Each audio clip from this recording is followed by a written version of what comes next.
Hi guys, welcome back to ShedTorque. Been a while. It's been a while. I have got this bike in. It's a Kawasaki ZR750, registered in 2001. And a friend of mine bought it second hand. Lovely looking bike. I'm going to do a bit of touring, I think. Got a top box on it. Nice silver colour. Wants, what have we got? Hand grips, the old Oxford hot grips, and I think he wants a USB port put in on it as well, and he has actually thrown in some handguards. Original can, original bike, no mods that I can see. Looking pretty nice, needs a bit of a clean, but we do live in Wales and it is pissing down with rain at the minute, but kept in good order. Odometer 39,143, but I'll tell you what, it is sweet as a nut. So we're going to remove these. We're going to pop on the old heated grips. Got to have some heated grips. I think he wants some hand guards as well. As I say, just do a bit of touring. He's got a top box there. He's got some side boxes for it as well. So without further ado,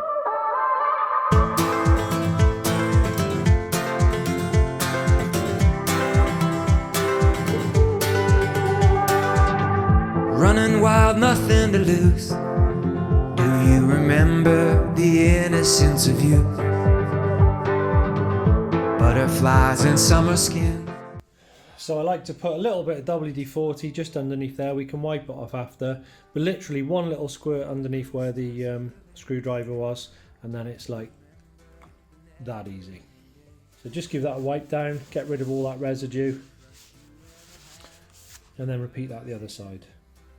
So there we are, accelerator, clutch, and then we're going to pop that bracket on there like so. So it comes with a handy little set of instructions. It comes with some fixtures and fittings. In this instance, rather than using the bolts supplied, I think I'm going to use the ones that are already on the bike. But we'll check the threads. If they match, we'll use the nice shiny ones. But the issue is then, for me, aesthetically, these bolts here, ideally, would match these. I think it'd be strange to have the silver bolts this side. But that's my only personal preference, but we'll see how they look. Fireworks inside your heart, sunshine still bursting through.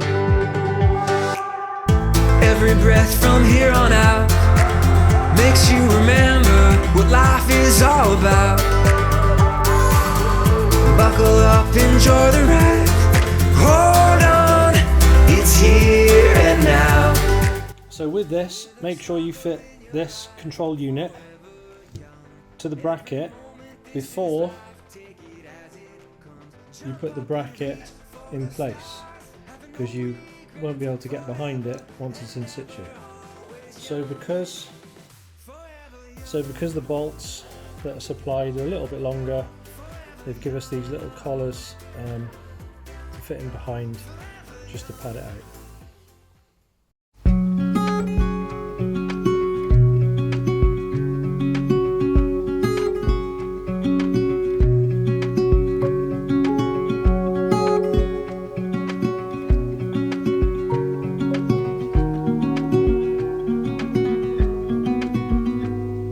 Said that you've been hurt one too many times before. Ended up staring in the bathroom mirror, crying on your bedroom floor. Baby, you can take my word, you haven't got to hurt. So we don't want to go mad at the minute. We'll just use an 8mm ring spanner I've just nipped that up, just you know, tight enough for the minute, because we do have some wiring to deal with, and also you know, it might be that the clutch isn't in the right position for the rider that's going to ride it. For me, that feels about right, but you know, obviously everybody's got their preference, so we won't tighten them up too much. We'll nip it up for now so we can deal with the cable, and we'll pop the grips on and go from there. These do come labelled right and left. You need to be aware when fitting these grips that you do have this little bit of moulding on there, so the position of that is important. When you are in the open position, and then obviously in the closed position you would want, obviously in the closed position you want the moulding lower down, and then in the open position higher ups. It depends on the bike, it depends on the rider, and obviously you want to be careful not to pinch any wires, but a little bit of tweaking here and there. We'll just get them in position now, find out where all the wires are going to go. These grips here, they come with some super glue. They do recommend you use it. You can use, you know, other types of glue. Some people like to use tape on the inside of this, because if you ever want to remove them it's a bit easier. But we've used the glue because these aren't coming off. The guy wants these on all the time. I think he's going to keep this bike for the duration, so we've used the glue.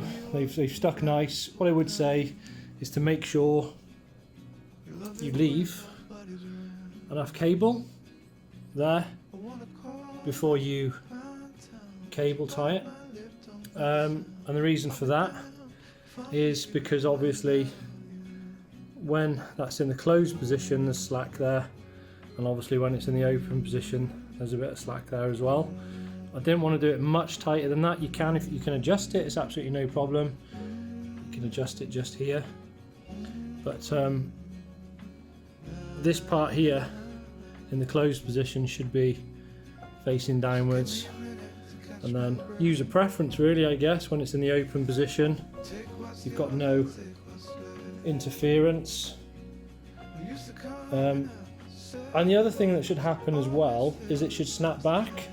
So obviously when you do release it, it should snap back into position like so.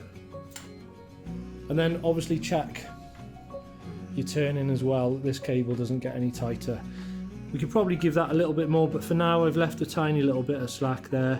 I might feed it through a little bit more, but actually, you know, that's good.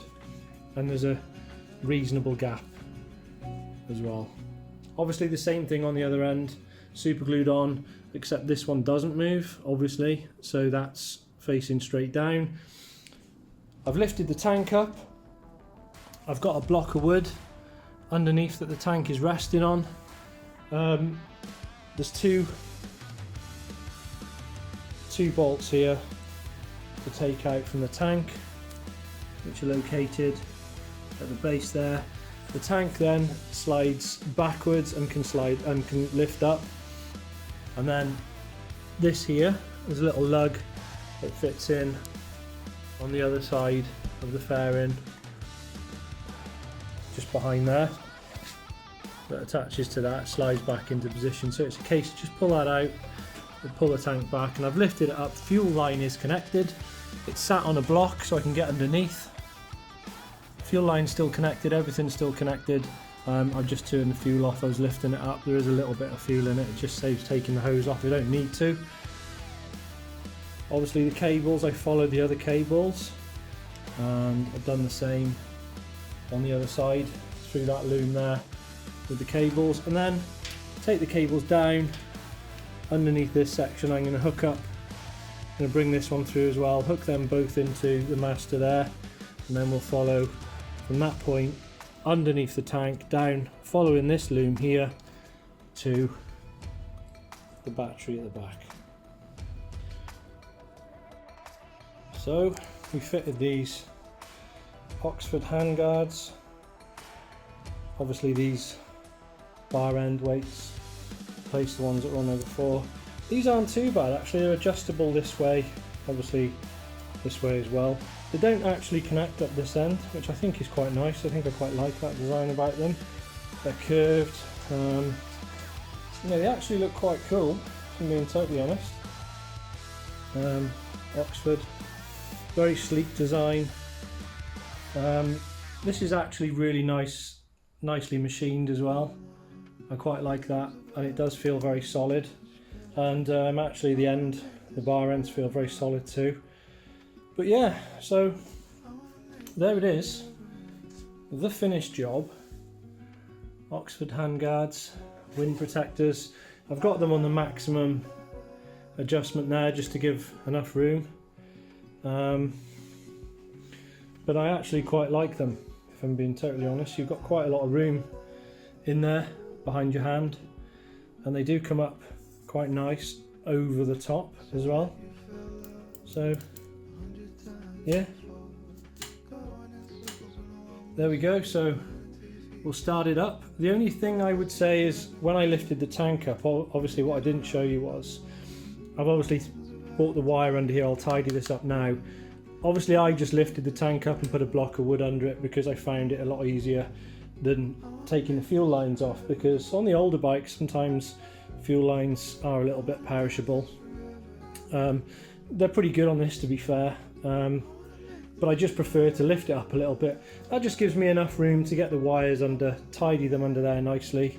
I also wrapped them in some insulation tape just to protect it from the water and whatever. But yeah, so just be careful when lifting the tank up, as I say. Watch out for your fuel line. Make sure you know that's not damaged or perished while you're here having a look. And also, let me just get a picture on that.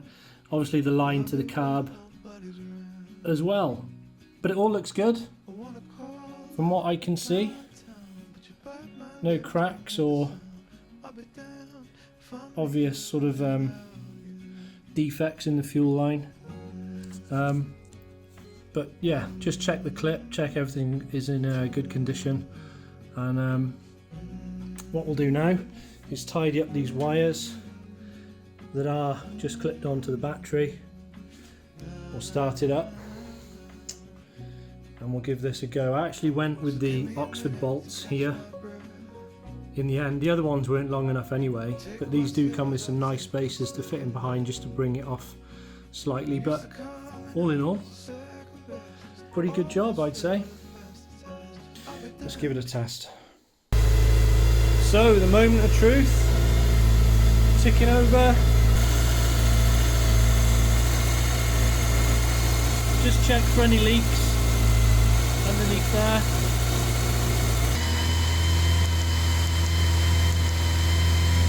We'll put them on.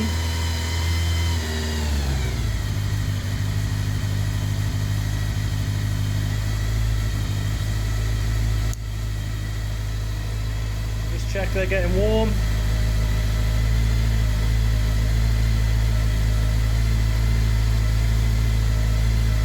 Which they are. Put them on full.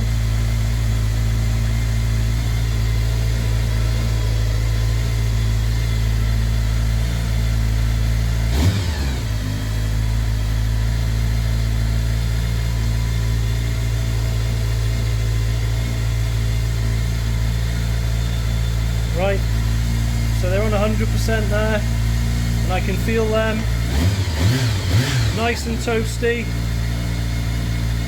nice and warm. Lovely. Happy days, job done, and hopefully a happy customer.